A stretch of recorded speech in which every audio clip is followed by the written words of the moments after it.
Welcome to The Bet of a Lifetime, a gripping tale of love, redemption, and second chances. Malcolm Grant, a powerful and wealthy businessman, agrees to a reckless bet to marry a woman who doesn't fit his world of luxury. Enter Addison Parker, strong-willed and uninterested in Malcolm's wealth. But as the two navigate their 6-month marriage, Malcolm's world starts to unravel when he discovers Addison's secret and the devastating impact of his past actions. Will Malcolm find a way to earn her forgiveness and transform into the man he's never been? Or will the truth about their past tear them apart forever? If you're drawn to stories of redemption and love, hit that subscribe button and let us know in the comments.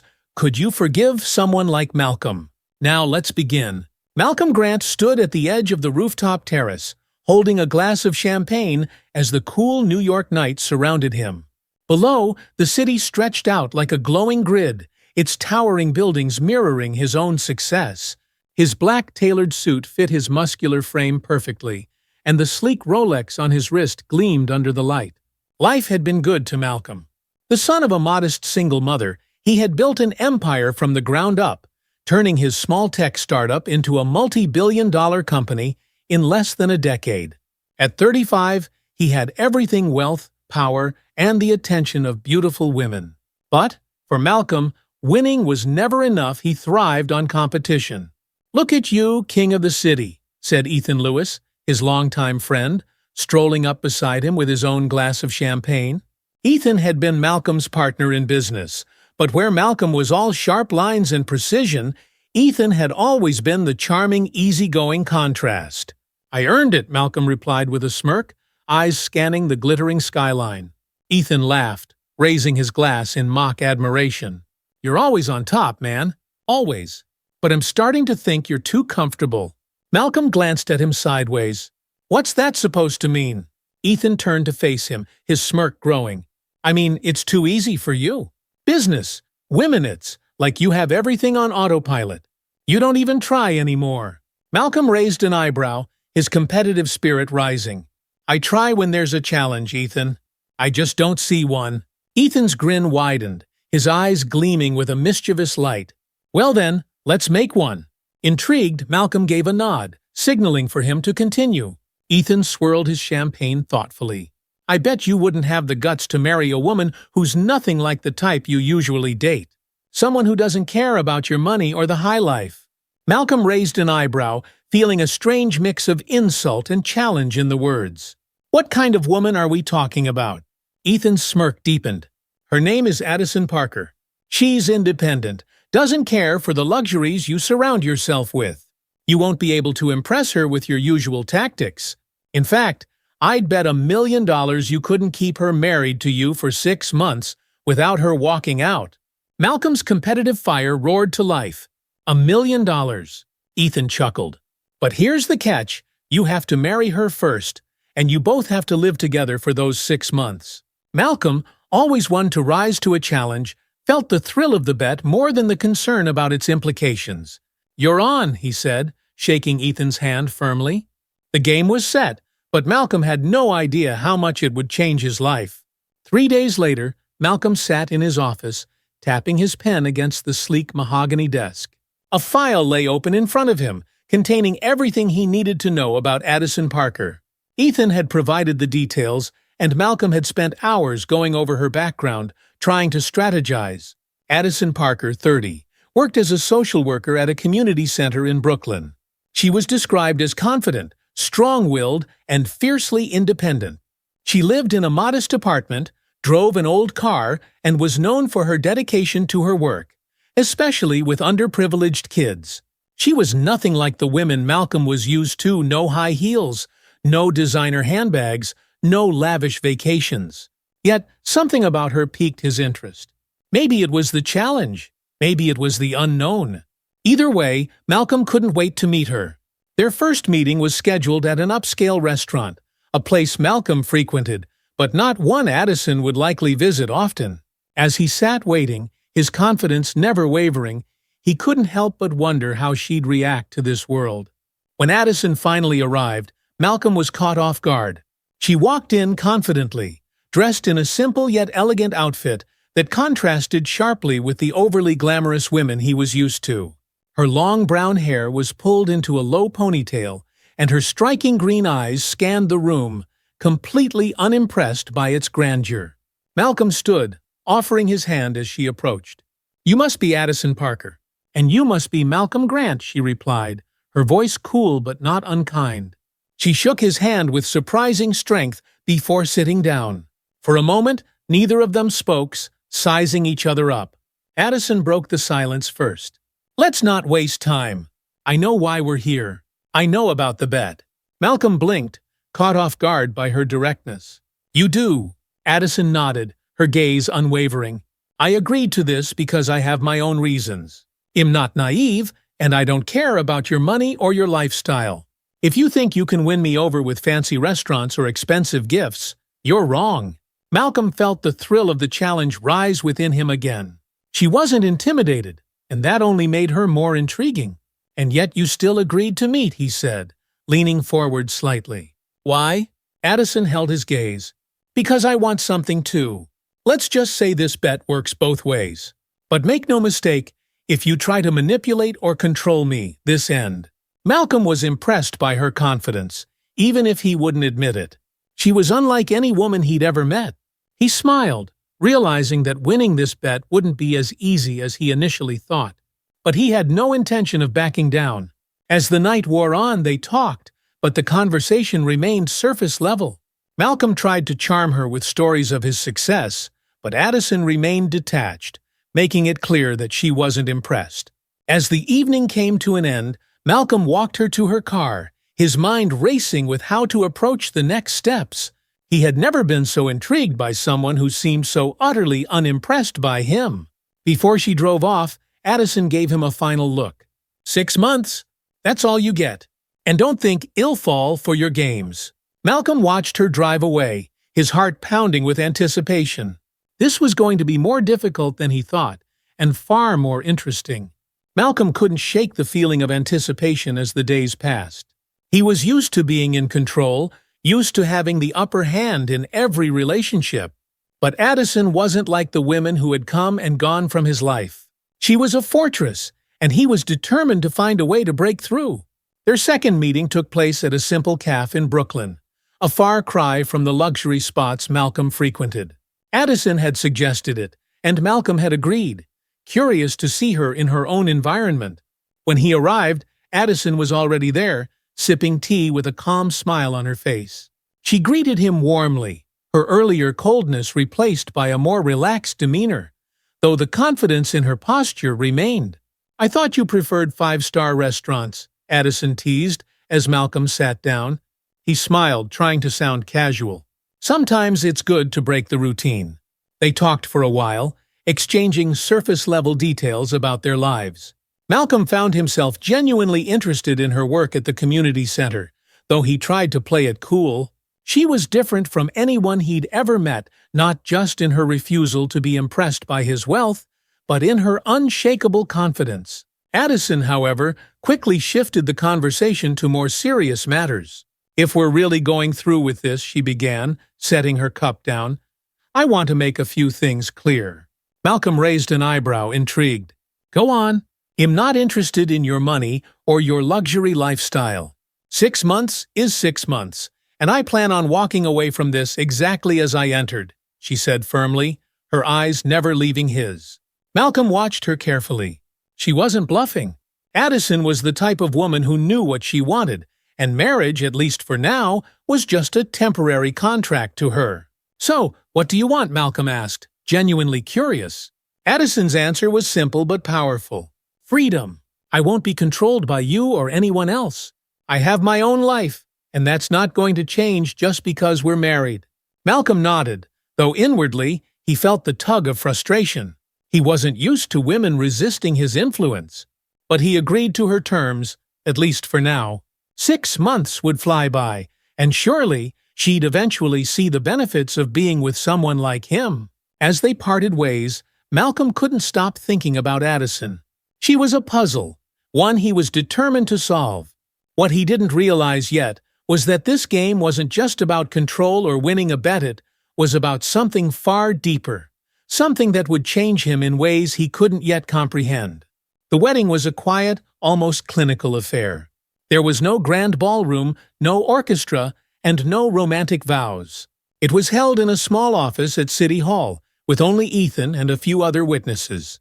Malcolm signed the marriage certificate like he was signing a contract, and Addison followed suit, her face calm but unreadable. To Malcolm, it felt like a business deal, formal, emotionless, and temporary. His entire focus was on the prize, the million-dollar bet, and proving he could win. Addison, on the other hand, treated the marriage as a mere transaction, a stepping stone towards something she hadn't yet revealed. After the brief ceremony, Malcolm led Addison to his penthouse, a symbol of everything he had built. The massive glass windows overlooked the New York skyline, and the space was filled with custom-made furniture, rare art pieces, and the most expensive technology. The penthouse was designed to impress, to show off the wealth and success Malcolm had accumulated. As they stepped inside, Malcolm watched for Addison's reaction, expecting her to be at least somewhat impressed. But instead of awe, she seemed indifferent. 6 months, she said, walking over to the floor-to-ceiling windows and looking out over the city. Not a day more. Malcolm smirked, though inwardly he felt a flicker of irritation. He was used to women being dazzled by his wealth, by his power. Addison's unflinching demeanor was a challenge he hadn't anticipated. "I think you'll enjoy it here," Malcolm said, casually gesturing to the luxurious surroundings. Addison turned to face him, her expression calm but determined.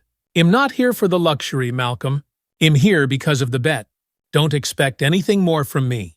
Her words stung, though Malcolm hid it well. She was a fortress, and breaking her walls down was going to take more effort than he had thought. In the days that followed, Malcolm tried everything to impress Addison, to get her to bend to his will. He bought her expensive jewelry, had designer clothes delivered to the penthouse, and even arranged for luxurious trips to exotic destinations. But Addison refused it all. "I don't need these things," she would say calmly, setting aside the gifts without so much as a second glance. It frustrated Malcolm. He wasn't used to being rejected, especially not by someone who was living under his roof. He had never met a woman who wasn't swayed by material wealth, and Addison's indifference only fueled his desire to win her over. One morning, after another failed attempt to impress her with a lavish breakfast spread prepared by his private chef, Malcolm finally confronted her. "You're really going to turn down everything I'm offering?" he asked, leaning against the kitchen counter as Addison calmly poured herself a cup of coffee. Addison didn't even look up from her mug. "I told you from the beginning, Malcolm. I'm not interested in your money. I agreed to this for my own reasons, and none of them involve becoming part of your world." Her calmness only made Malcolm more irritated. "You're my wife now. That means something." Addison finally looked up, meeting his gaze with unflinching confidence. "It means 6 months, Malcolm. After that, we go our separate ways." Malcolm clenched his jaw, frustrated by her refusal to give in. He was used to being the one in control, the one who called the shots. But with Addison, it felt like she was the one holding all the cards, and it unnerved him. Determined to assert his power, Malcolm began playing a more aggressive game. He tried to control Addison's schedule, subtly making it harder for her to get to work at the community center. He told her she didn't need a paycheck anymore, that she didn't need to spend time on her job when she could enjoy the luxury he was offering. But Addison refused to bend. Every time Malcolm tried to interfere, she pushed back harder. She continued working at the community center, continued living her simple, independent life, and refused to be shaped by the world Malcolm had built. Their relationship became a battleground, with small provocations turning into tense standoffs. Addison's sharp words always cut through Malcolm's attempts to control her, and every time she resisted, it only made him more determined to break her resolve. As the weeks passed, the tension between Malcolm and Addison only grew. Their marriage felt like a house of cards, ready to collapse at any moment. Malcolm was frustrated by his inability to control Addison, and Addison remained unyielding, refusing to let Malcolm manipulate her life. One particularly tense night, after a dinner that had devolved into a silent standoff, Malcolm finally snapped.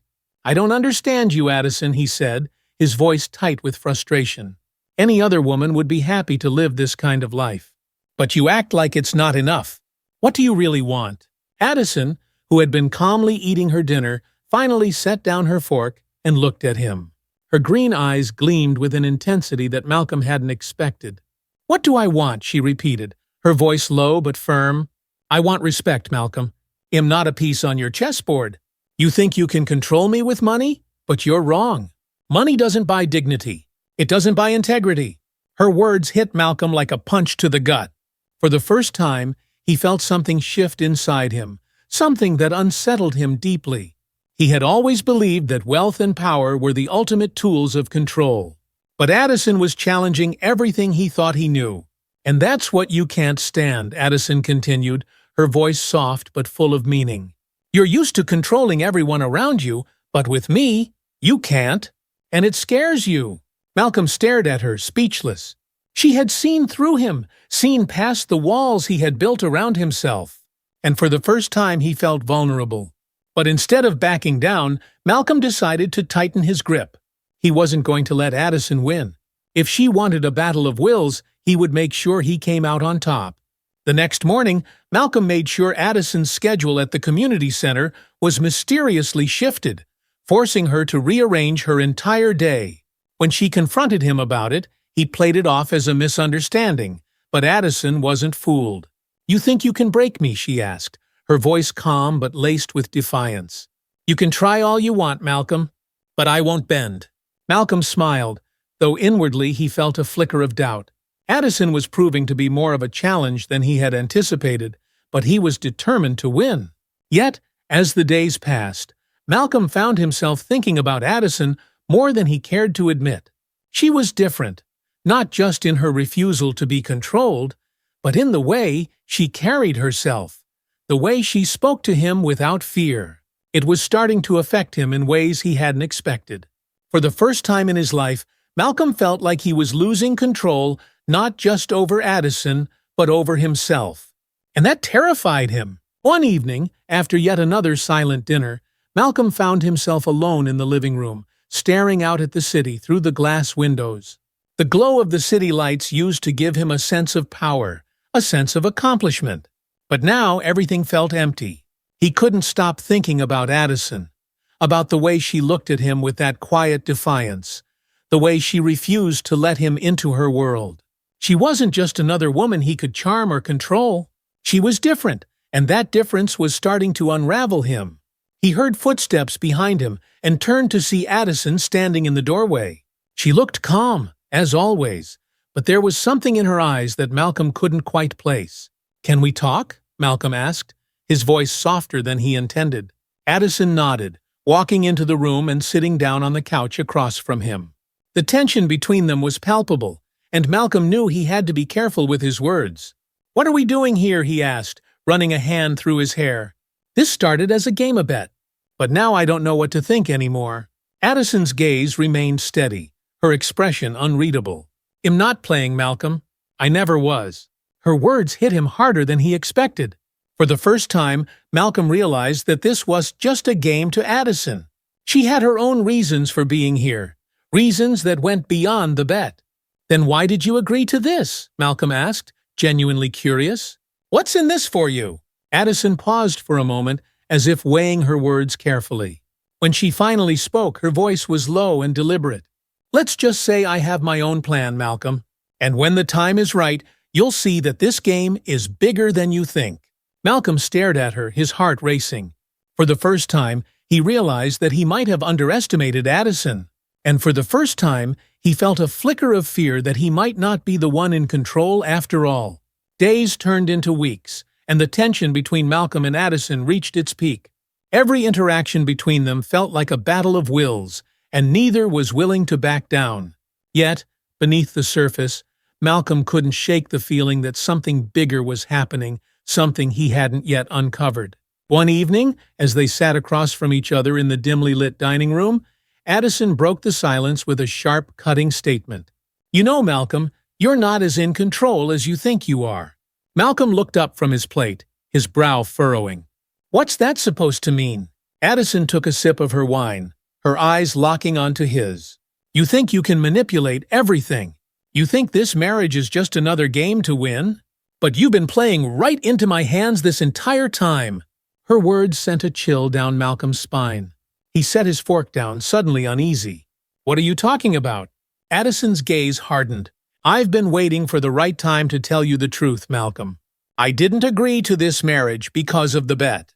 I agreed because I wanted to make sure you felt what it's like to lose, just like you made me lose everything." Malcolm's confusion deepened, but before he could respond, Addison continued. "Do you even remember the name Parker Industries?" she asked, her voice dripping with bitterness. The name struck a faint chord in Malcolm's memory, but he couldn't immediately place it. "Parker Industries," he repeated, trying to piece together the puzzle. Addison's face twisted with pain and anger. "Of course you don't remember. Why would you? It was just another company to you. Just another stepping stone on your way to the top." Malcolm's stomach tightened. The realization began to dawn on him, and he felt a deep sense of dread wash over him. "My father, Malcolm," Addison said, her voice breaking slightly. "My father owned Parker Industries. It was his life's work, and your company, destroyed it." Malcolm froze, his heart pounding in his chest. The memories came flooding back years ago. His company had aggressively acquired smaller businesses to expand its reach. Parker Industries had been one of them. He remembered the negotiations, the hostile takeover, but at the time it had been nothing more than a strategic move to him.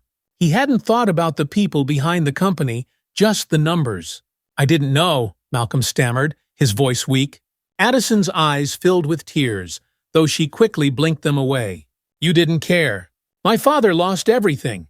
His business, his pride, his dignity, and not long after that he took his own life." Malcolm felt as though the ground had been pulled out from under him. The weight of Addison's words hit him with a force he wasn't prepared for. He had destroyed her family, driven her father to suicide, and now he was face to face with the consequences of his ruthless ambition. "I didn't know," Malcolm repeated, his voice barely a whisper. But the words felt hollow, meaningless. How could he justify what he had done? How could he make her understand that he hadn't known the full extent of the damage he'd caused? Addison stood up from the table, her body trembling with emotion. "You didn't know because you didn't care. You were too busy chasing success to see the lives you were destroying." Malcolm remained silent, guilt and shame swirling inside him. He had always prided himself on being a winner, on coming out on top. But now he realized that his success had come at a terrible cost. "I entered this marriage to make sure you felt powerless, Malcolm," Addison continued, her voice steady despite the pain. "To make sure you knew what it was like to be manipulated, to be controlled. Just like you did to my father." Malcolm's throat tightened.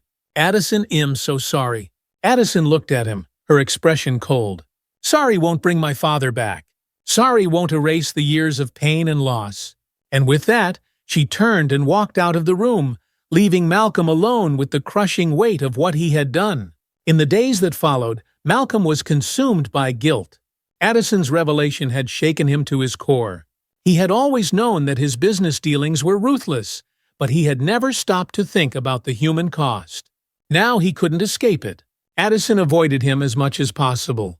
They lived under the same roof, but it was as if they existed in two separate worlds. She spent her days at the community center, working with the kids she cared so deeply about, while Malcolm sat in his office, haunted by the knowledge of what he had done to her family. He tried to apologize again, but Addison wouldn't hear it. "Your apologies mean nothing to me," she told him coldly. "You can't fix this with words." Malcolm felt powerless for the first time in his life. He had always believed that money, power, and influence could solve any problem. But now, none of those things mattered. He couldn't buy Addison's forgiveness, and he couldn't undo the pain he had caused. One night, unable to sleep, Malcolm sat on the edge of his bed, staring out at the city. The penthouse, once a symbol of his success, now felt like a prison. The silence was suffocating, and the emptiness gnawed at him. He thought about Addison's father, a man he had never met but whose life he had destroyed. He thought about the weight of that loss, the ripple effect it had on Addison's life. And he thought about the cold, calculated decisions he had made, never once considering the people behind the numbers. For the first time in years, Malcolm felt like he was losing control not just of the situation, but of himself. And it terrified him. As the days dragged on, Malcolm realized that he couldn't keep living like this. He couldn't continue to be the man he had been, the man who saw people as numbers, who cared more about success than human lives. Something had to change. Driven by the need to make amends, Malcolm began to reflect on his past business practices. He dug through old records, tracing back the companies he had acquired, the people whose lives had been affected by his decisions. Parker Industries was just one of many. But this time, he wasn't going to ignore the damage he had caused. This time, he was going to face it head-on. The first step was to reach out to the families of those whose businesses he had destroyed. He started with small gestures, personal letters of apology, offering financial compensation to help rebuild what had been lost. It wasn't enough to undo the harm, but it was a start. Malcolm knew he couldn't fix the past, but he was determined to make things right, even if it took the rest of his life. At the same time, Malcolm began to step back from his company. He appointed a new CEO, someone with a strong sense of ethics and a focus on sustainability. Someone who would lead the company in a direction that aligned with Malcolm's newfound values.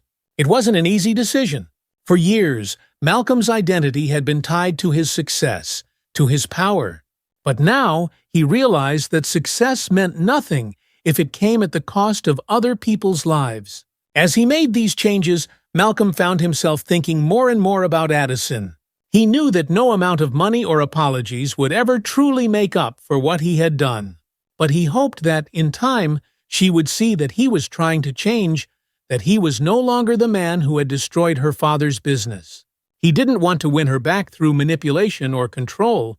He wanted to earn her respect, to show her that he was capable of becoming a better person. Malcolm began to focus on the small things.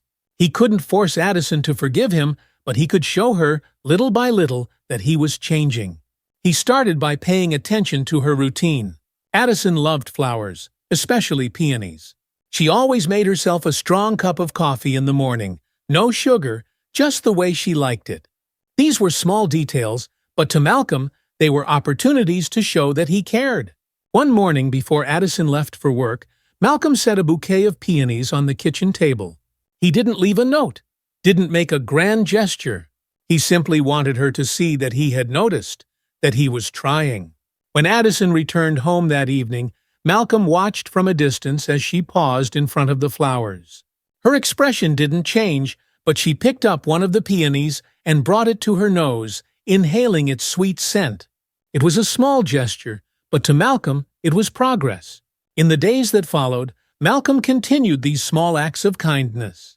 He made sure the coffee pot was always ready in the morning, just the way Addison liked it. He cleared her space in the kitchen when she was cooking, giving her room to breathe. He never imposed himself, never forced a conversation, but he made it clear that he was there present, but respectful of her space. Addison didn't acknowledge these gestures outright, but she didn't reject them either.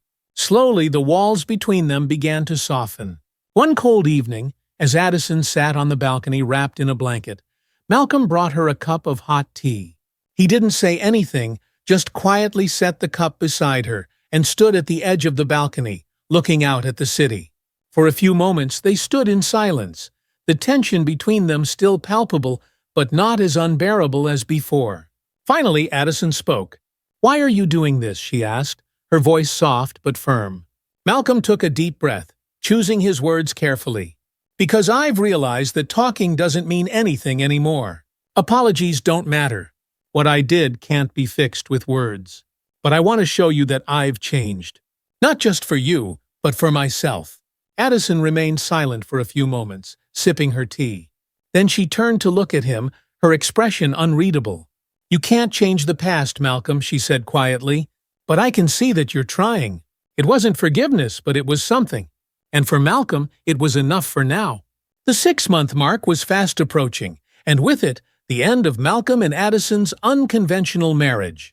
Despite the tension that had existed between them from the start, there was something undeniable growing in the spaces between the silence. The quiet moments of shared glances, the small gestures Malcolm made, and the softening in Addison's usually hard gaze. Malcolm was a man transformed, but he still wasn't sure if it was enough. He had tried to show Addison that he was changing, not just for her, but because he had come to realize the man he used to be wasn't someone he could respect. Yet, no matter how much effort he put in, the weight of his past actions still hung heavily between them.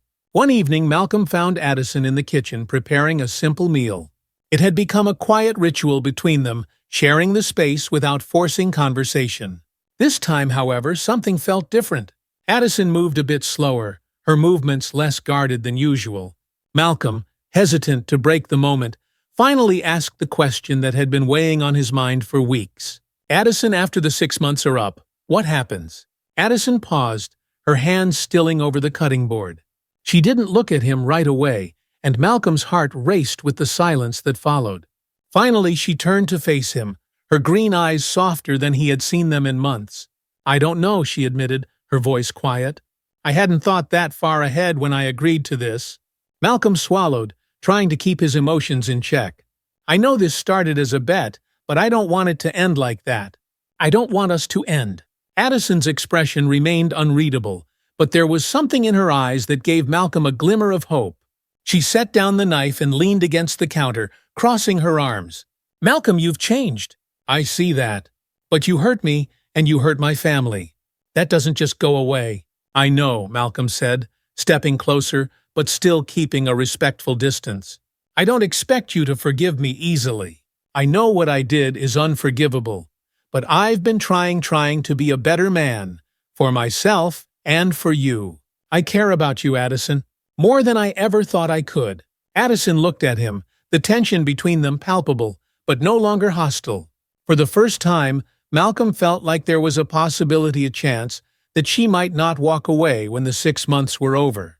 "I don't know if I'm ready to forgive you," she said honestly, her voice soft but firm. "But I can see that you're trying. And maybe that's enough for now." Malcolm's heart swelled with hope. It wasn't a full reconciliation, but it was the first real step towards something he had never thought possible, a second chance. Over the next few weeks, the atmosphere between Malcolm and Addison continued to change. They spent more time together, talking about small things, their day, their work, even their childhoods. It was slow, careful progress, but it was progress nonetheless. One night, as they sat on the couch watching a quiet rain fall over the city, Addison surprised Malcolm by opening up about her father.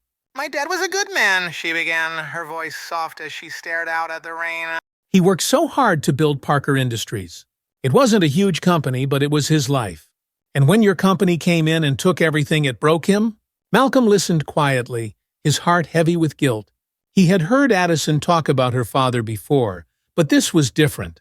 This was her sharing something deeper, something personal. "He was proud," Addison continued, her voice tinged with sorrow. "Too proud to admit that he couldn't rebuild after the takeover.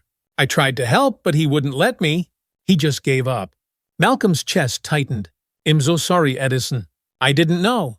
I didn't realize how much damage I was causing." Addison glanced at him, her eyes filled with a mixture of pain and understanding. "I know. And that's why I'm still here. Because I can see that you're not the same man you were when you destroyed my father's company." Malcolm reached out and gently took her hand, something he hadn't done in weeks. To his relief, Addison didn't pull away. Instead, she allowed the connection, her fingers resting softly in his. "Thank you for telling me," Malcolm said, his voice full of sincerity. "I want to make this right, Addison.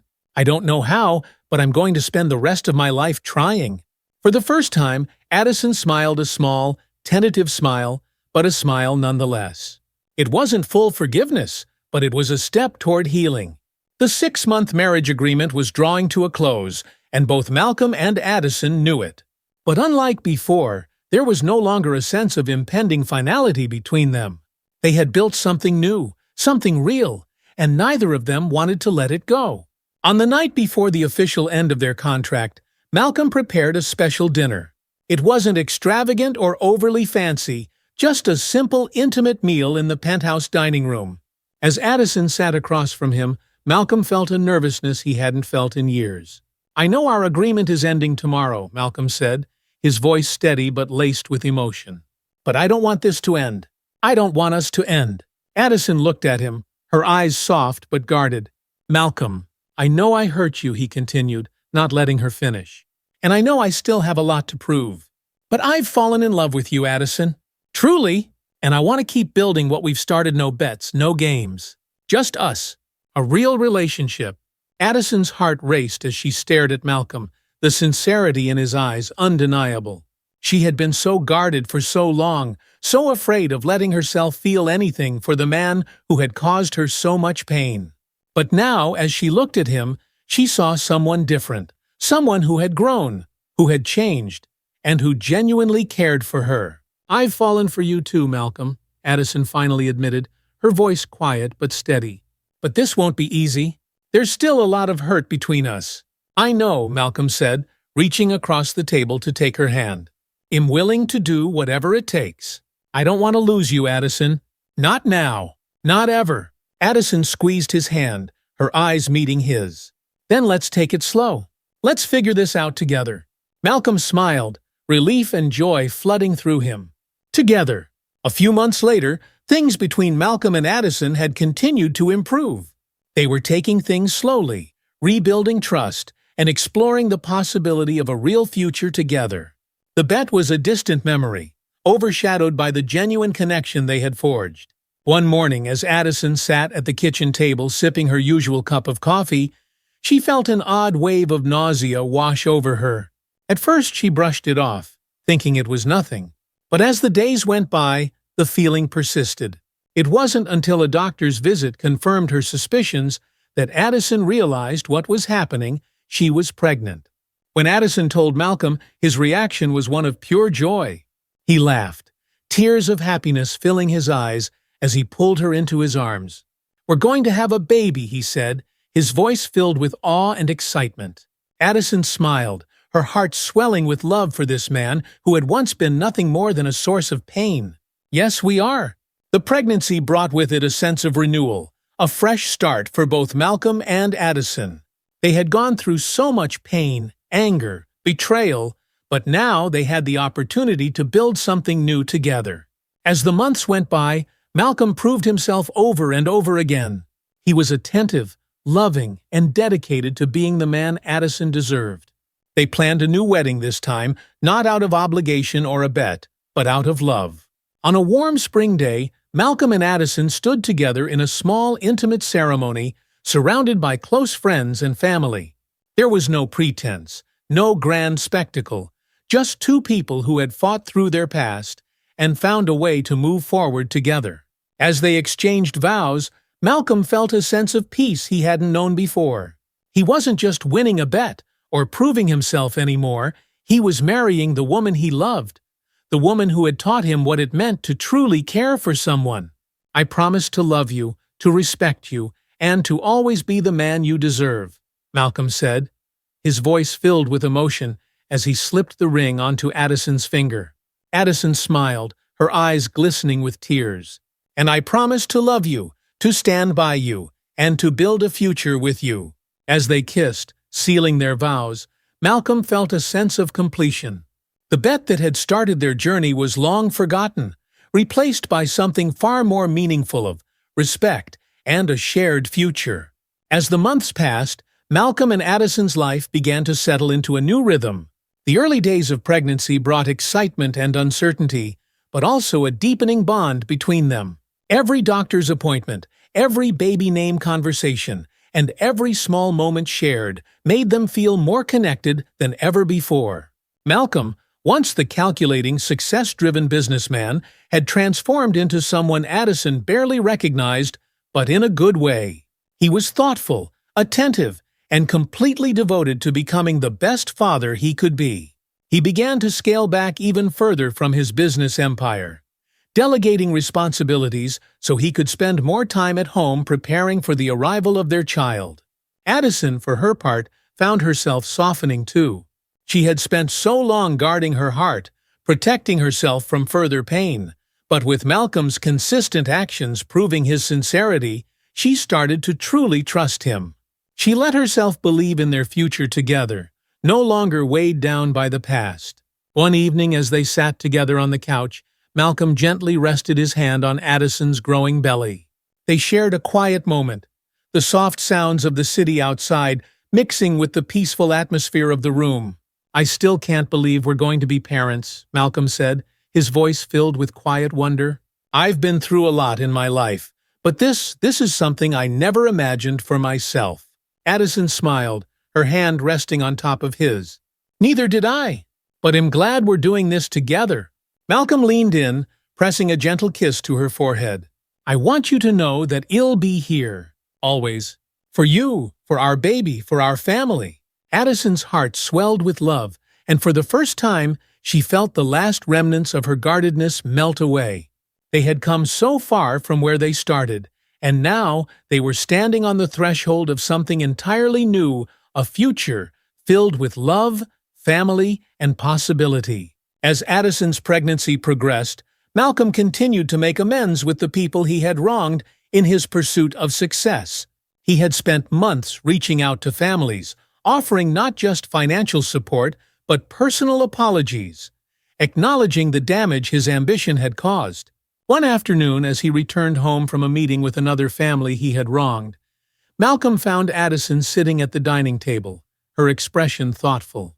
She had been reading through some of the letters Malcolm had received from those he had reached out to, some accepting his apology, others less forgiving, but grateful for his efforts to make things right. "I see what you've been doing," Addison said as Malcolm sat down across from her. "Reaching out to all these families, offering to help rebuild what you tore down. It must be hard." Malcolm nodded, his expression serious. "It's the least I can do, Addison. I can't change the past, but I can try to make the future better. I don't expect them to forgive me, just like I never expected you to forgive me.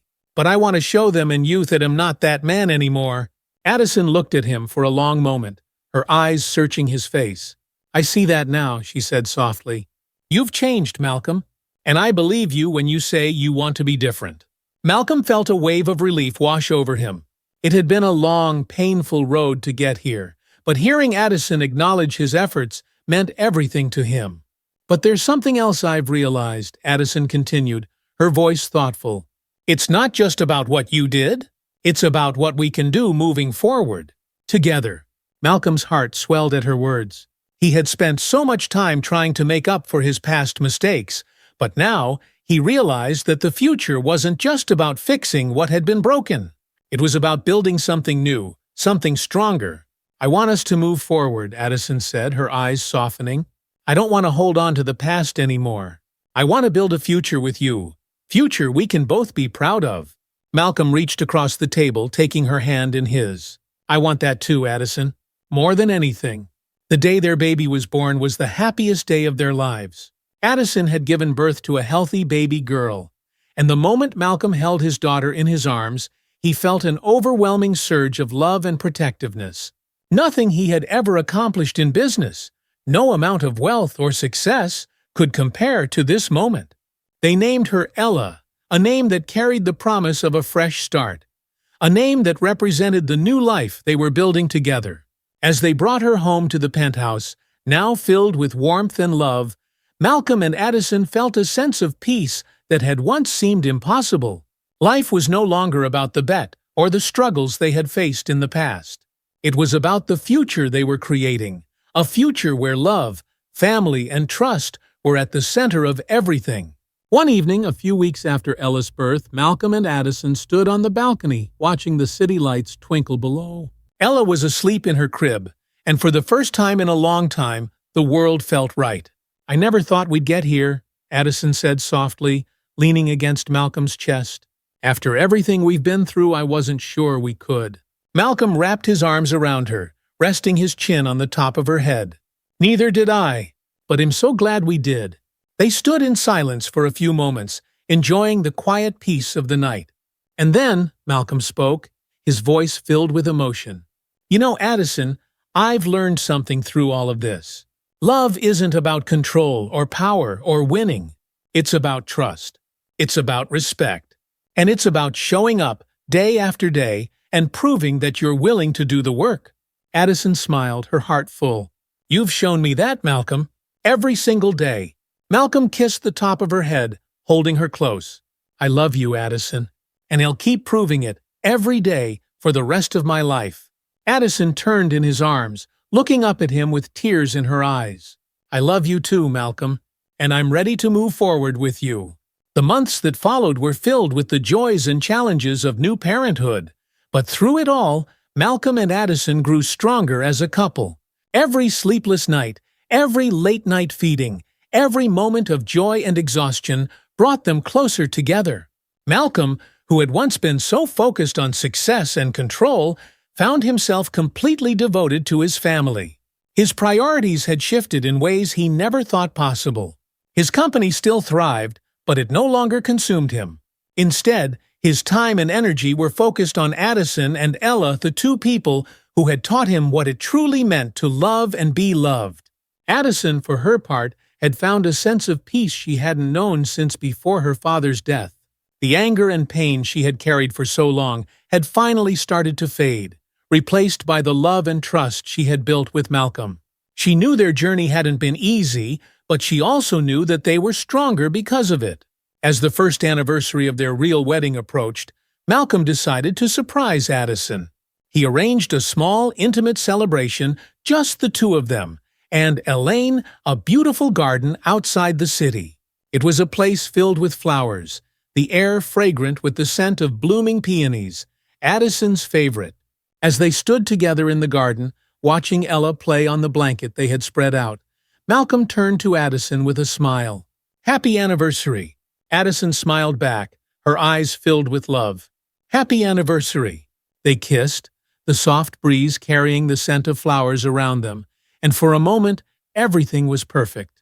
It had been a long, difficult road to get here, but in the end, they had found something worth fighting for, something real, something lasting. And as they looked toward the future, Malcolm and Addison knew that whatever challenges came their way, they would face them together. Because in the end, the bet that had started it all had led them to something far more important than money or success. It had led them to love. A few years later, life for Malcolm and Addison had settled into a peaceful, fulfilling routine. Their daughter Ella had grown into a bright and curious toddler, filling their home with laughter and energy. The penthouse, once a cold, modern space filled with expensive things, now felt warm and lived in. Toys were scattered across the floor, family photos lined the walls, and the scent of home-cooked meals often drifted from the kitchen. It wasn't the life Malcolm had once envisioned for himself, but it was better, richer in every way that truly mattered. One sunny afternoon, Malcolm and Addison sat in the park, watching Ella play with other children. The sight of her running through the grass, her joyful giggles filling the air, made Malcolm's heart swell with pride. He had come so far from the man who once thought success was measured in power and wealth. Now his greatest success was right in front of him, his family. "You know," Addison said, leaning against Malcolm's shoulder as they sat on a bench, "I never thought we'd end up here." Malcolm smiled, resting his arm around her. "Neither did I. But I wouldn't trade it for anything." Addison looked up at him, her green eyes filled with warmth. "You've really changed, Malcolm. And not just for me, or for Ella, for yourself. That's what's made all the difference." Malcolm nodded, reflecting on the journey they had been through together. "It wasn't easy," he admitted. "There were days when I didn't think I could do it. But you showed me what was worth fighting for." Addison smiled softly, squeezing his hand. "And you showed me that people can change. I never thought I'd be able to forgive you, but you proved me wrong. You've become the man I always hoped you could be." Malcolm's heart warmed at her words.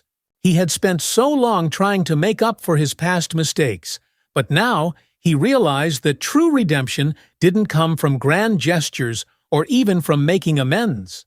It came from being better, day by day, and showing the people you loved that you were worthy of their trust. "I couldn't have done it without you," Malcolm said, kissing the top of Addison's head. "You saved me, Addison. You and Ella, you gave me something to live for, something real." Addison leaned into him, resting her head on his chest. "We saved each other." As they sat there, enjoying the peaceful afternoon, Malcolm felt a sense of contentment he had never known before. Life wasn't about power or control anymore.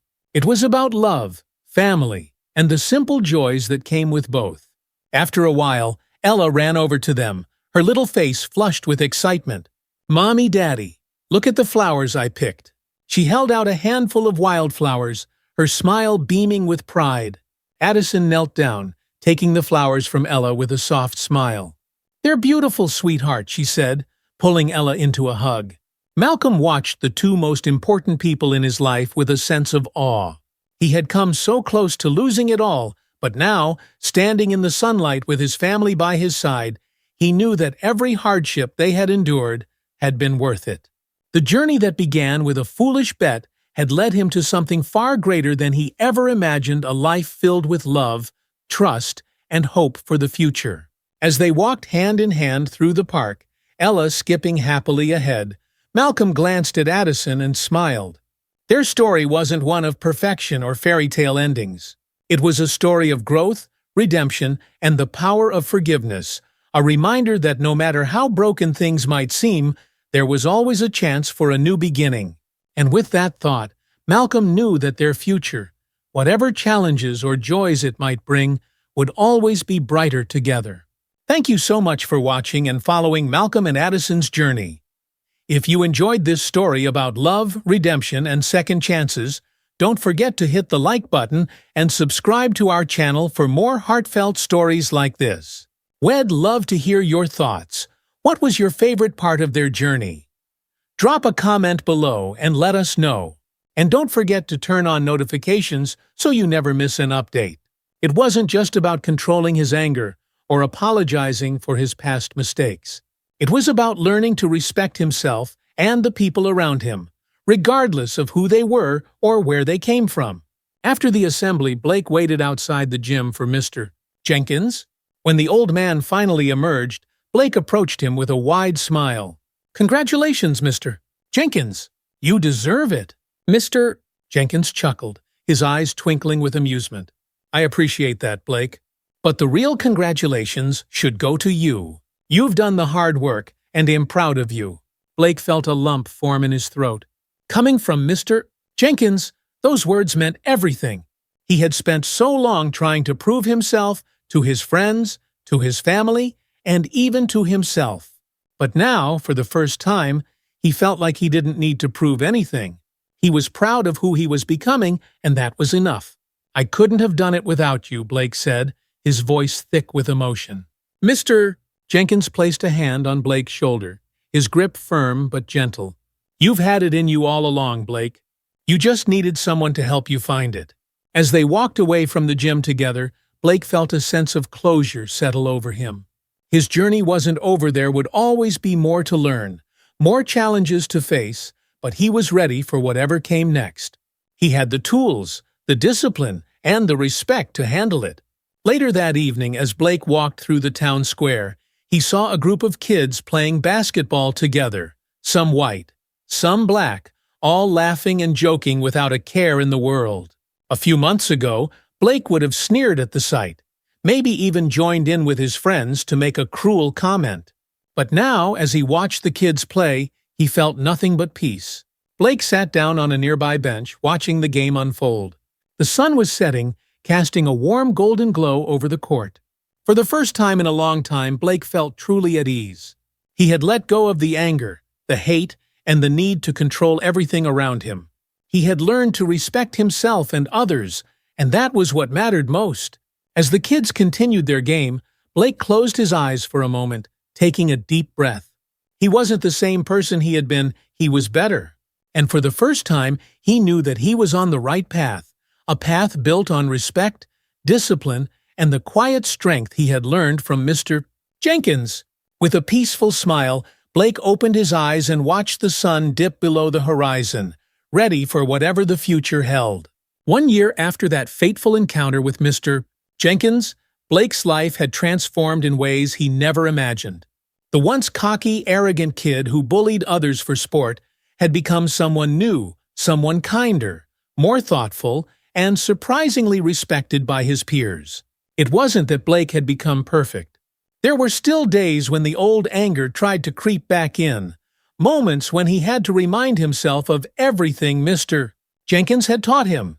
But each time those feelings surfaced, Blake had the tools to manage them now. He knew that strength didn't come from lashing out or proving yourself through aggression.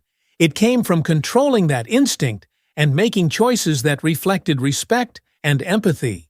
At school, people saw Blake differently. The students who used to avoid him, who walked the other way when they saw him coming, now greeted him in the hallways.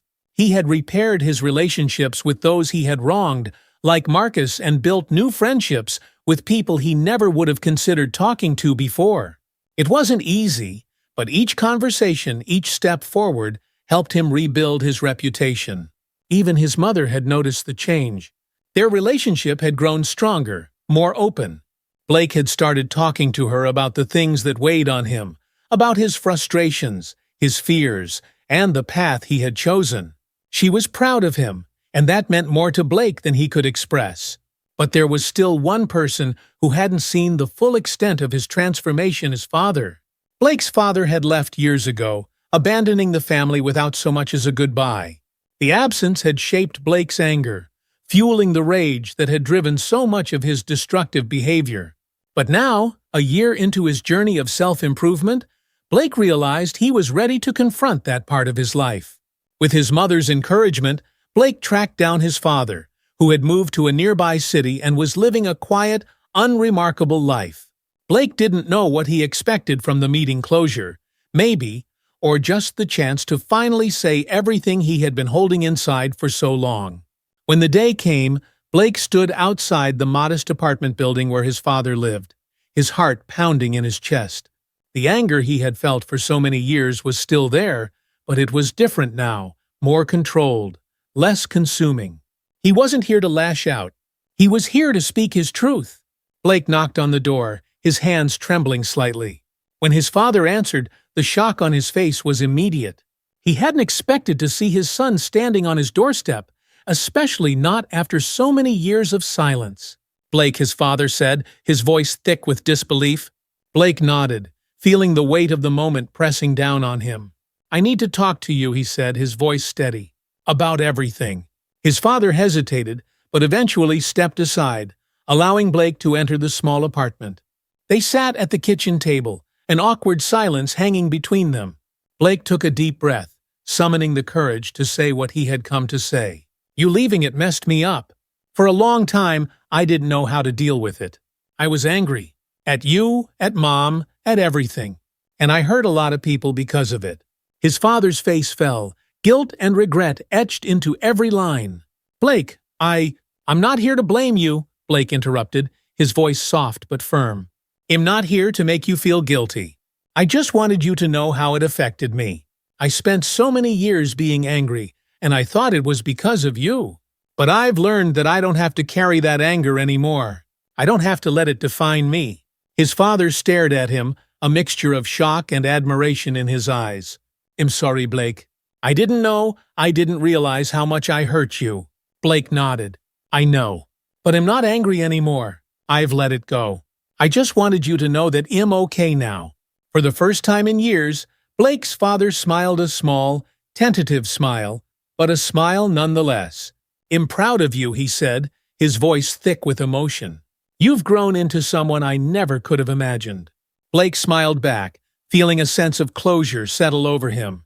He didn't need anything more from his father, not an apology, not an explanation. He had made peace with the past, and that was enough. As Blake left the apartment that day, he felt lighter than he had in years. The weight of his father's abandonment was gone, replaced by a sense of peace and acceptance. He had taken control of his own life, and that was the most important thing. Blake's final step on his journey came a few months later, when Mr. Jenkins approached him with an offer that took him by surprise. "You've come a long way, Blake," Mr. Jenkins said one afternoon as they wrapped up a training session. "I think it's time for you to start teaching." Blake stared at him, stunned. "Teaching? You want me to teach karate?" Mr. Jenkins chuckled. "Not just karate. I want you to teach the lessons you've learned, the lessons about respect, discipline, and control. There are a lot of kids out there who could use someone like you. someone who understands what they're going through. Blake hesitated, unsure of whether he was ready for such a responsibility. I don't know if I'm qualified for that. Mr. Jenkins smiled. You're more qualified than you think. You've lived it, Blake. You've walked the path. And now it's your turn to help others find their way. Blake thought about it for a long moment, then nodded. It made sense. He had spent the past year rebuilding himself, learning how to control his anger and live a life of respect. Now, he had the chance to pass those lessons on to others, to help kids who were struggling the same way he had been. With Mr. Jenkins' guidance, Blake began working with a group of younger students at the community center. At first, it felt strange standing in front of a group, teaching the very lessons he had once been so resistant to. But as the weeks went on, Blake found that he enjoyed it. He liked seeing the kids grow, both physically and emotionally. He liked watching them learn how to channel their energy into something positive, something that made them stronger without tearing others down. One of the kids, a shy boy named Tyler, reminded Blake of himself when he was younger, angry, confused, and unsure of where to direct his emotions. Tyler had a lot of potential, but he was prone to outbursts, much like Blake had been. Blake worked with him closely, teaching him not just the physical aspects of karate, but the mental and emotional discipline that came with it. One afternoon, after a particularly intense session, Tyler approached Blake, his expression hesitant. Blake, he asked quietly, do you think I'll ever get better at controlling my temper? I feel like I'm always angry. Blake smiled, crouching down to meet Tyler's gaze. I know it's hard, he said gently. I used to be just like you, always angry, always looking for a way to let it out. But you can get better. It just takes time and practice. Tyler nodded, though he still looked uncertain. You were really like me. Blake nodded. Yeah, but I had someone who helped me, and now I want to help you. Tyler's face brightened a little, and for the first time, Blake saw a spark of hope in the boy's eyes. That was the moment Blake knew he had made the right choice. He wasn't just teaching karate, he was helping kids like Tyler find their own paths, helping them learn the same lessons that had changed his life. As Blake watched Tyler and the other kids practice their moves, he felt a deep sense of fulfillment. This was what Mr. Jenkins had been talking about all along, passing the torch, helping others find their way. And now Blake was part of that legacy. He wasn't perfect, and he knew there would still be challenges ahead. But for the first time in his life, Blake felt like he had found his place in the world. He had found his purpose, and that was worth more than anything else. Thanks for watching. If you enjoyed this story of redemption and growth, make sure to hit that like button and subscribe to the channel for more stories that inspire and challenge the way we see the world. Don't forget to turn on the notification bell so you never miss an update. And let me know in the comments, what part of Blake's journey resonated with you the most? I'd love to hear your thoughts. See you in the next video. I know this is unexpected, Ethan said, his voice trembling slightly. But I love you, Olivia. I love the life we're building together, and I want to make it official. Will you marry me this time for real? Tears welled up in Olivia's eyes as she looked at the man in front of her, the man who had once been her enemy, but who had since become the love of her life. Yes, she whispered, her voice choked with emotion. Yes, he'll marry you. Ethan slipped the ring onto her finger, his heart swelling with joy. He pulled her into his arms, holding her close as the lights of the city sparkled around them. This time their marriage wouldn't be based on a bet. It would be built on love, trust, and the promise of a future they would face together. A few months later, Ethan and Olivia stood together in front of a small group of family and friends, exchanging vows in a quiet, intimate ceremony. It was nothing like their first wedding. There were no business contracts, no hidden agendas, and no expectations of control or power. This time it was real. Olivia's mother was there, smiling proudly as she watched her daughter walk down the aisle. Ethan's family, too, had gathered to witness the moment, their support a reminder of how far he had come. As Ethan and Olivia stood before the officiant, their hands clasped together, they exchanged vows filled with love and sincerity.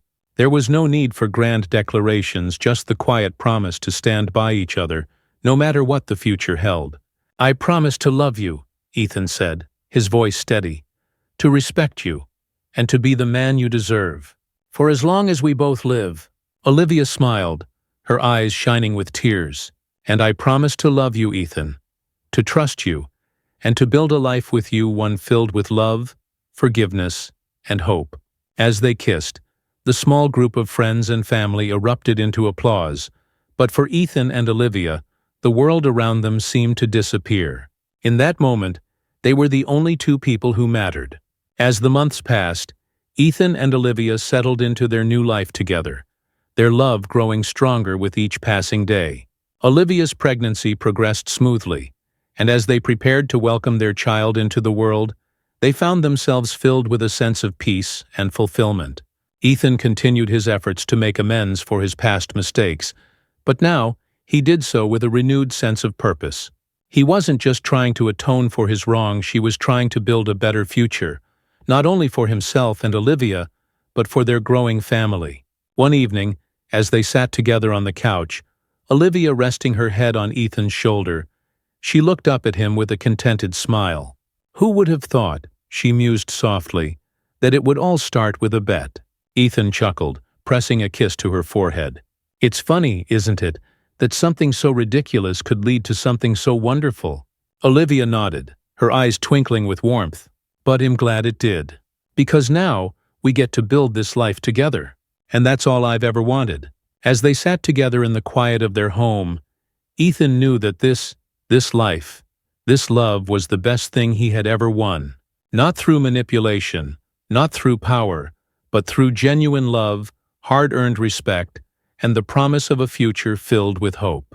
A few months later, Ethan and Olivia welcomed their baby girl into the world. As Ethan held their newborn daughter in his arms, tears filled his eyes. He had never imagined that his life could feel this complete, this meaningful. Olivia watched him, her heart full as she saw the joy in his eyes. They had come so far through pain, anger, and betrayal, but now they were a family. A real family. As Ethan looked down at their daughter, he smiled, feeling a sense of peace he had never known before. He had spent so long searching for power, for control, but now he realized that true strength came from love, from vulnerability, and from the willingness to change. "Welcome to the world, little one," Ethan whispered, his voice full of emotion. "You're going to have an amazing life." Olivia leaned against him, her head resting on his shoulder as they looked down at their daughter together. "She's perfect," Olivia whispered, her voice filled with awe. "She is," Ethan agreed, his heart swelling with love. And as they sat together in the quiet of the hospital room, Ethan knew that this was only the beginning. The beginning of a life filled with love, forgiveness, and endless possibilities. They had started with a bet, but now they had built something real, something that would last forever. What do you think? Do you believe in second chances, or is some damage too deep to repair? We'd love to hear your thoughts on Ethan and Olivia's journey in the comments below. Don't forget to subscribe to our channel for more heartfelt stories like this one. Your support means the world to us, and we can't wait to share more inspiring tales of love, redemption, and hope. Thanks for watching. And as long as he stayed true to his values, he knew he was on the right path. The night stretched on, full of promise and potential. And as Ethan gazed out at the city below, he couldn't help but feel excited for the future, for the challenges, the victories, and the continued fight for a world where everyone, no matter who they were, could rise to their full potential. This was his legacy, and it was just the beginning. As Ethan gazed out at the city below, he couldn't help but feel excited for the future, for the challenges, the victories, and the continued fight for a world where everyone, no matter who they were, could rise to their full potential. This was his legacy, and it was just the beginning. If you've enjoyed this story of Ethan's journey toward leadership and change, make sure to hit that subscribe button to stay updated on more inspiring stories like this one. Don't forget to like, comment, and share your thoughts below together. We can keep the conversation about diversity and inclusion going. "I was thinking about it too," James said, his voice quiet but reflective. "It feels like so much has happened. But at the same time, it's hard to believe how far we've come." Mildred nodded, her eyes misting over with emotion. "I never thought I'd live to see the day when this town could change like this. For so long it felt like we were stuck. But you showed us something different. You showed us that we could be better." James felt a lump form in his throat. "I didn't do it alone, Mildred. It's been all of us. People like you, Rachel, Emily, Tommy even." Mildred chuckled softly. "Maybe, but we all needed someone to remind us what we were capable of." "That's what you did, James." They sat in comfortable silence for a few moments, watching the sunset over the park. It was a quiet, reflective moment, one that reminded James of why he had stayed, why he had chosen to fight for this town. "It's not over," James said, more to himself than to Mildred. "There's still work to be done." "There's always more to be done," Mildred replied with a knowing smile. "But you've given this town something it didn't have before, hope." Meanwhile, Emily Green had been working on her biggest story yet. The pieces she had written for the local paper had caught the attention of a national magazine, and they had commissioned her to write a long-form feature about the transformation of Hollow Creek.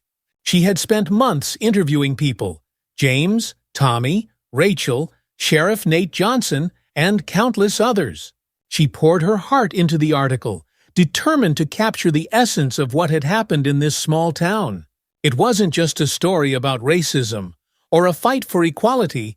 It was about community, about resilience, about the power of one person's actions to ignite change. When the feature was published, it was an instant success. Readers from across the country were moved by the story of Hollow Creek, and Emily was flooded with messages of support. People wanted to know more. How had the town done it? How could they replicate that success in their own communities? For Emily, it was a deeply personal victory.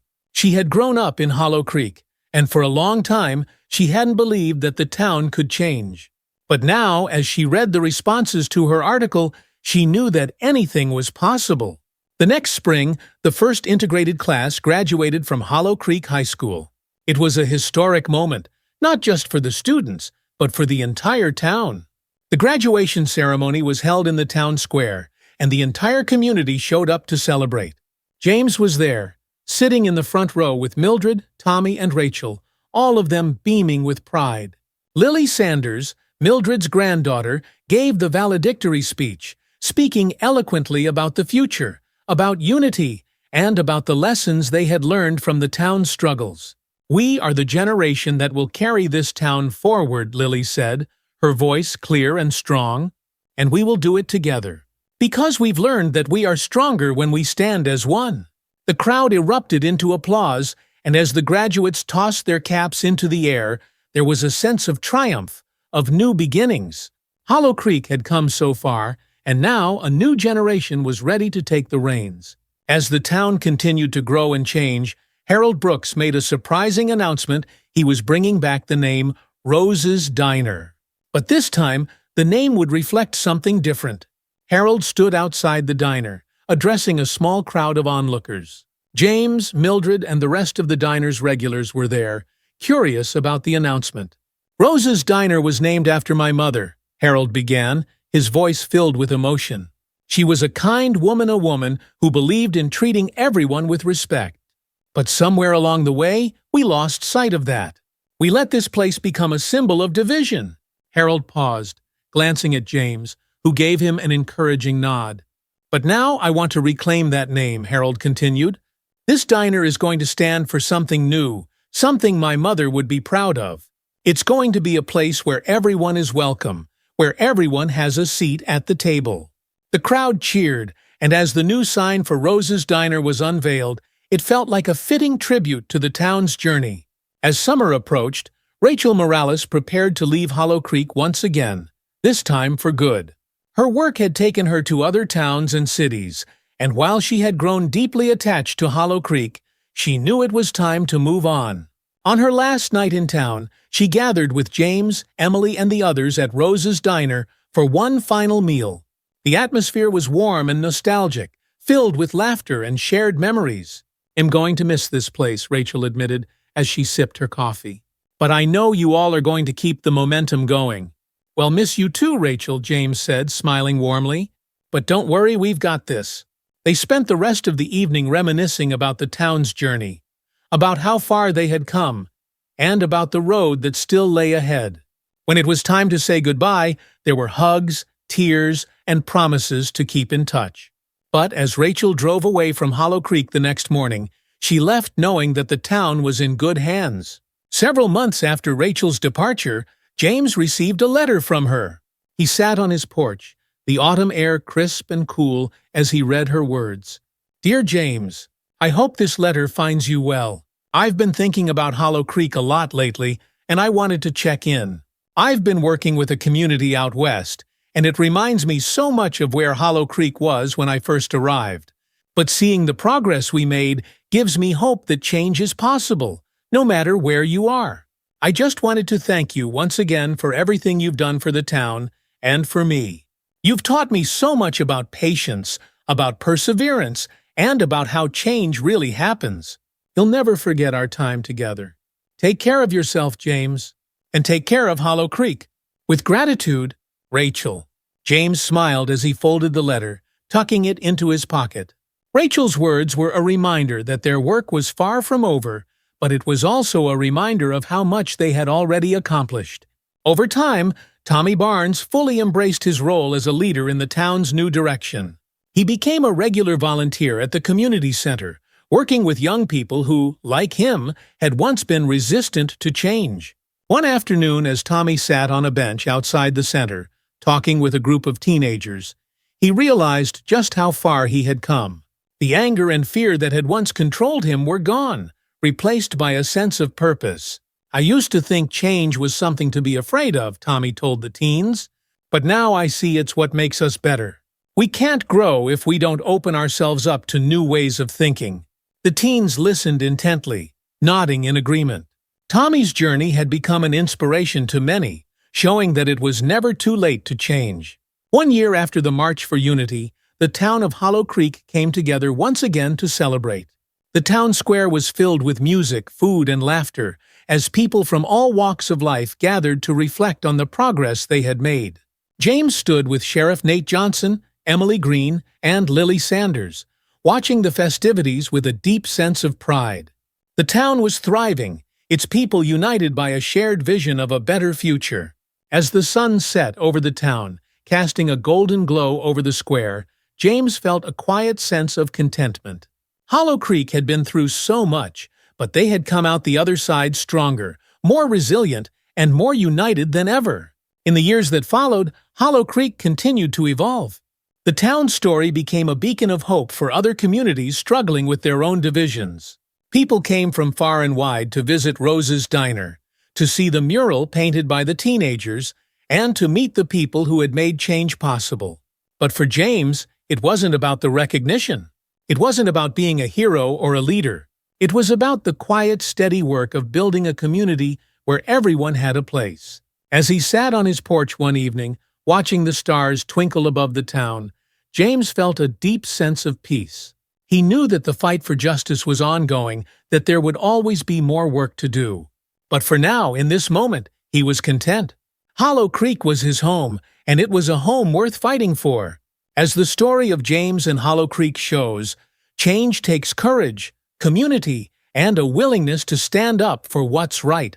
If you've been inspired by their journey, don't forget to like this video and subscribe to our channel for more powerful stories that remind us of the importance of unity, justice, and hope. And remember, your voice matters. Let us know in the comments how this story touched you and what kind of stories you'd love to hear next. Hit the bell icon so you never miss an update. It's still hard sometimes, but I feel like we're finally free. Edith smiled, her heart swelling with pride for Rachel. She had come so far, and though there were still challenges ahead, Edith knew that Rachel had the strength to face them. "I'm so proud of you," Edith said softly. "You're doing such a good job, Rachel. You and the girls are going to be just fine." Rachel hesitated for a moment, then her voice softened. "We couldn't have done it without you, Edith. You saved us. I'll never be able to thank you enough for everything you've done." Tears welled in Edith's eyes, and she wiped them away with a smile. "You're family now, Rachel, and family takes care of each other."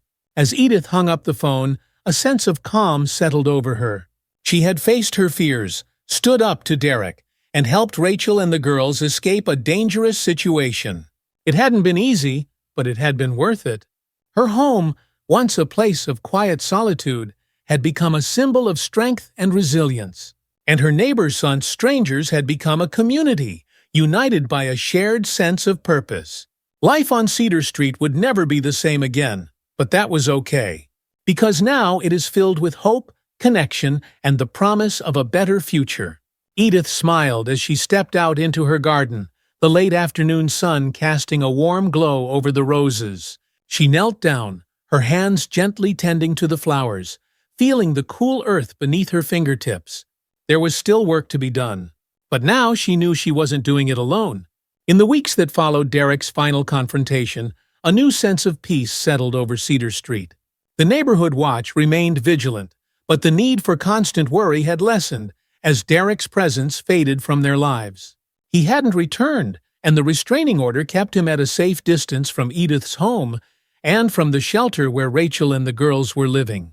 Edith found herself breathing easier with each passing day, the weight of fear slowly lifting from her shoulders. One crisp autumn morning, as Edith was pruning her roses, she heard the familiar ring of her phone from inside the house. She wiped her hands on her gardening apron and hurried to answer it, her heart lifting when she saw Rachel's name on the caller ID. "Rachel, it's so good to hear from you," Edith said, a smile spreading across her face as she held the phone to her ear. "Hi, Edith," Rachel replied, her voice filled with warmth. "I hope I'm not interrupting anything." "Not at all, dear. Just tending to the garden. How are you and the girls doing?" Rachel let out a small sigh, though it was one of relief rather than stress. "We're doing really well, actually. The girls are starting to settle in at school, and they're making new friends. We've been staying at the shelter for a while now, but I've been working with a caseworker. And, well, we found a place. It's a small apartment, but it's ours." Edith's heart swelled with joy at the news. "Rachel, that's wonderful. I'm so happy for you. I couldn't have done it without your help, Edith." "Really? I mean it. You were there for me when I didn't know what to do. He'll never be able to thank you enough." "You've already thanked me more than enough, Rachel," Edith said gently. "I'm just glad you and the girls are safe and moving forward." "We are," Rachel agreed, her voice steady. "We still have some hard days, but we're starting to rebuild. I'm learning how to live without looking over my shoulder all the time. The girls, they've been through so much, but I think they're going to be okay." Edith felt a tear slip down her cheek, and she wiped it away with a smile. "You're an incredible mother, Rachel.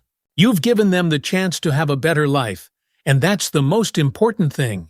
"Thank you," Rachel whispered, her voice filled with emotion. "I wanted to ask, would you like to come visit us when we're settled into the apartment? The girls miss you, and I'd love for you to see our new place." "I'd love that," Edith replied without hesitation. "I can't wait to see how far you've come." After they said their goodbyes, Edith stood in the quiet of her kitchen, a deep sense of pride and peace settling over her. She had been part of something important, helping Rachel and her daughters escape a dangerous situation and start a new life. Knowing that they were safe and thriving gave Edith a sense of fulfillment she hadn't felt in a long time. But Edith also knew that healing wasn't just for Rachel and the girls. She too had been deeply affected by everything that had happened. For so long, Edith had lived in a world of solitude, wrapped in the memories of her past life with Richard. But now she realized that she had the power to create new connections, to make a difference in the lives of others. Her small, quiet world had expanded in ways she never could have predicted. A few weeks later, Edith stood in front of the door to Rachel's new apartment, her heart racing with anticipation. She held a basket filled with homemade cookies and a small potted plant, a housewarming gift for Rachel and the girls. As she knocked on the door, she couldn't help but feel a sense of excitement and pride. Rachel had taken such brave steps toward building a new life for herself and her daughters, and Edith was eager to see the progress they had made. The door opened, and there stood Rachel, her face lighting up with a wide smile. "Edith, you made it." "Of course I did," Edith replied warmly, stepping inside and hugging Rachel. "I wouldn't miss this for the world." The apartment was small but cozy, filled with the warmth and light that Edith had come to associate with Rachel. The walls were adorned with colorful artwork, some drawn by Lily and Ivy, and the space felt alive with the energy of a family building something new.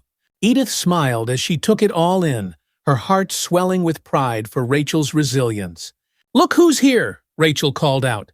And moments later, Lily and Ivy came bounding into the room, their faces bright with excitement. "Grandma Edith!" they exclaimed in unison, rushing toward her and wrapping their arms around her. Edith laughed, bending down to hug the girls. "Oh, my dears, it's so good to see you." "We missed you," Ivy said, her voice small but filled with warmth. "Can you stay for dinner?" "I wouldn't dream of leaving before dinner," Edith replied, her heart swelling with affection for the girls. As they settled into the living room, Rachel brought out a pot of tea, and the four of them spent the afternoon catching up, laughing, and sharing stories. The girls proudly showed Edith their artwork, and Rachel talked about how they were adjusting to their new school and making friends. "They're doing so well," Rachel said, her voice filled with relief and pride. "I wasn't sure how they would handle all the changes, but they've been so strong. I'm so proud of them." "You should be proud of yourself too," Edith said gently. "You've created a safe, loving home for them. That's everything." Rachel smiled, her eyes glistening with tears of gratitude. "I still can't believe we made it. There were times when I thought we'd never get out, but now we have a chance at a real life." As the afternoon turned into evening, the conversation grew deeper, and Edith and Rachel found themselves reflecting on everything that had happened over the past few months. There had been so much pain, fear, and uncertainty, but now there was also hope.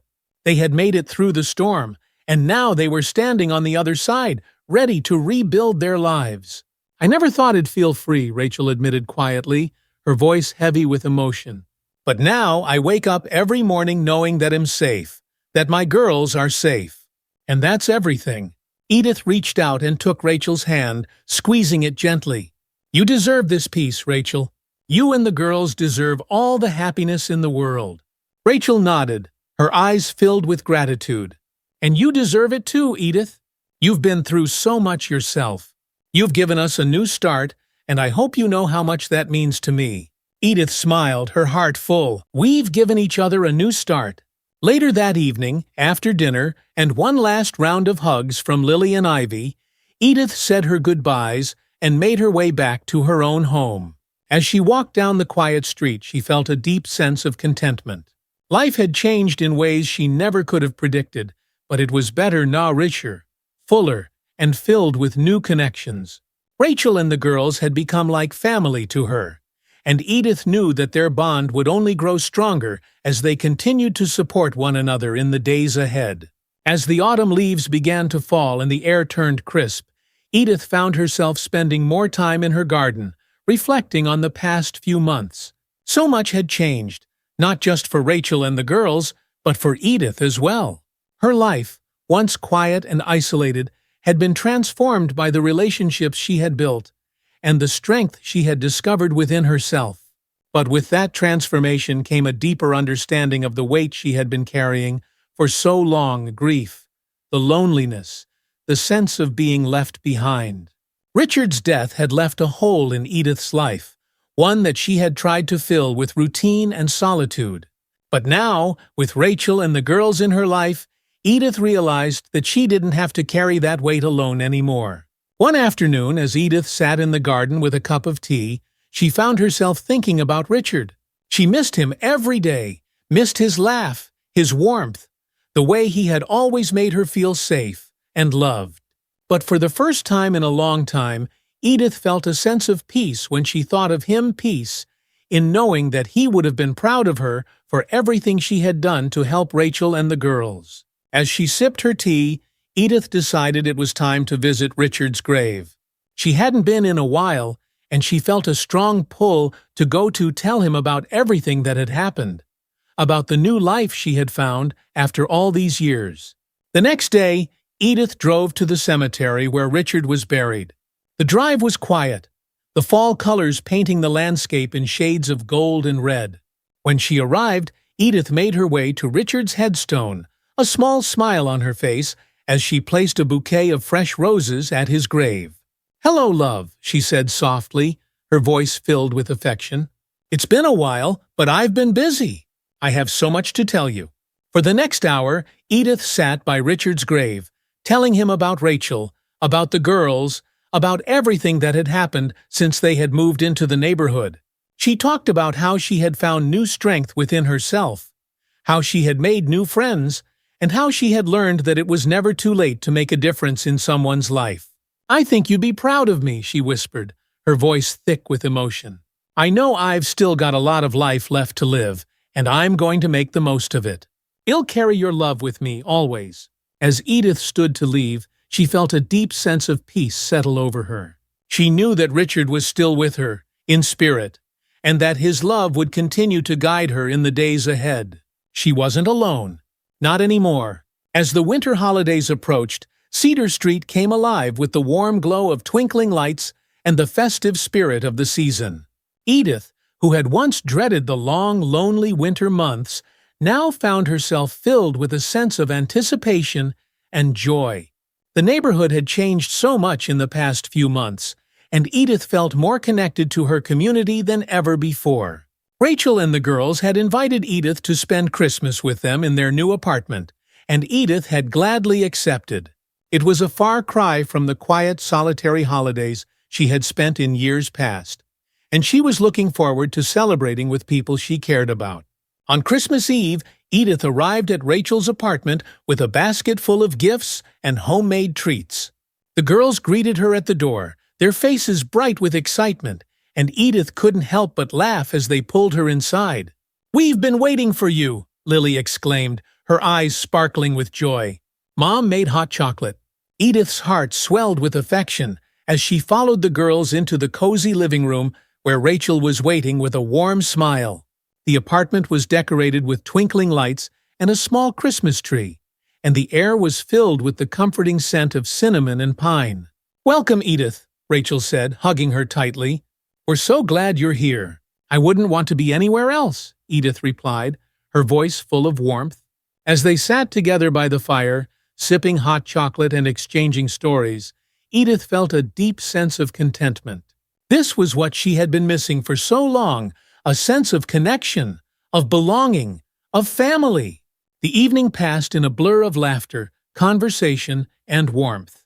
The girls opened their presents with wide-eyed excitement, and Edith marveled at how far they had come since the dark days of living under Derek's control. They were happy, healthy, and full of life, and Edith knew that Rachel had done an incredible job of creating a safe, loving home for them. Later that night, after the girls had gone to bed, Rachel and Edith sat together by the fire, reflecting on everything that had happened over the past year. "It feels like a lifetime ago," Rachel said quietly, her eyes focused on the flickering flames. "Sometimes I still can't believe we made it out." "But we did." "You did," Edith corrected gently. "You found the strength to leave, and now you and the girls have a bright future ahead of you." Rachel smiled, her eyes glistening with gratitude. "I couldn't have done it without you, Edith. You were there when I needed someone the most, and I'll never forget that." Edith reached out and took Rachel's hand, squeezing it gently. "We've been there for each other, and we'll keep being there, no matter what comes next." As they sat together in the quiet of the night, Edith felt a deep sense of peace settling over her. The storm was over, and now it was time to move forward to embrace the future with open arms, knowing that they had all found the strength to survive and thrive. And in that moment, Edith knew that everything would be all right. Thank you for following along with Edith's emotional and inspiring journey. If you found this story moving or relatable, make sure to hit that subscribe button so you don't miss out on more powerful stories like this. We'll be bringing you more heartwarming tales of resilience, community, and the strength of the human spirit. And don't forget to click the notification bell so you'll always be the first to know when new content is available. We value your feedback, so if you enjoyed this story, leave a like and share your thoughts in the comments below. Thank you for being part of our storytelling community, and stay tuned for more stories that remind us all that no matter how hard things get, we are never truly alone.